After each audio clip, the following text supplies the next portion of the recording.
सोमनाथ मंदिर की मंदिर पर पहला हमला हुए 1000 साल पूरे होने पर प्रधानमंत्री मोदी ने एक खास लेख लिखा।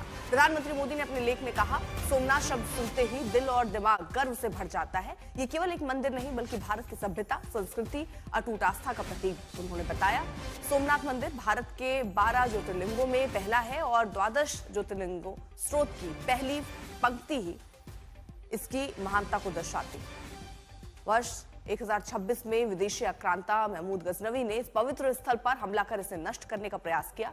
प्रधानमंत्री ने उस हमले को बर्बरता और विनाश का प्रतीक बताया, जिसने केवल एक मंदिर नहीं बल्कि पूरे समाज के मनोबल को चोट पहुंचाई। सोमनाथ की कहानी विनाश की नहीं बल्कि पुनर्निर्माण और साहस की है। बार बार हमलों के बावजूद हर पीढ़ी ने इस मंदिर को फिर से खड़ा किया है। उन्होंने कहा कि यह भारत माता के करोड़ों संतानों की अटूट इच्छा शक्ति और आस्था का प्रमाण है। उन्होंने अहिल्याबाई होलकर, स्वामी विवेकानंद और अन्य महापुरुषों के योगदान का स्मरण किया, जिन्होंने अलग अलग कालखंडों में सोमनाथ को पुनर्जीवित करने में भूमिका निभाई। हिमांशु मिश्रा हमारे सहयोगी इस वक्त जुड़ चुके हैं और जानकारी के साथ।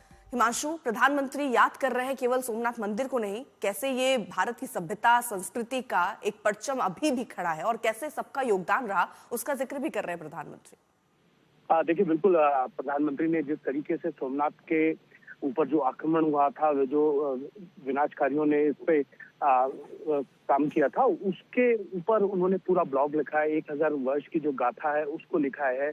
प्रधानमंत्री ने ये भी लिखा है कि सोमनाथ जो है करोड़ों लोगों की आस्था और प्रार्थनाओं का केंद्र है, विदेशी आक्रमणकारियों का निशाना बना है, जिसका उद्देश्य सिर्फ विध्वंस था।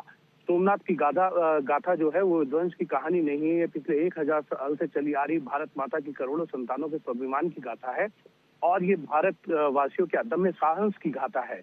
प्रधानमंत्री ने ये भी लिखा है कि सोमनाथ हमें ये बताता है घृणा और कट्टरता में कितना विनाश और विकृत ताकत हो सकती है, लेकिन आस्था में सृजन की शक्ति होती है और इसीलिए सोमनाथ आज एक बार फिर से सबके सामने है और 1000 साल की जो गाथा है वो विनाश की नहीं है, बल्कि वो बताता है कि कितनी आस्था से जो लोग हैं उसको मानते हैं और आस्था में कितनी शक्ति होती है।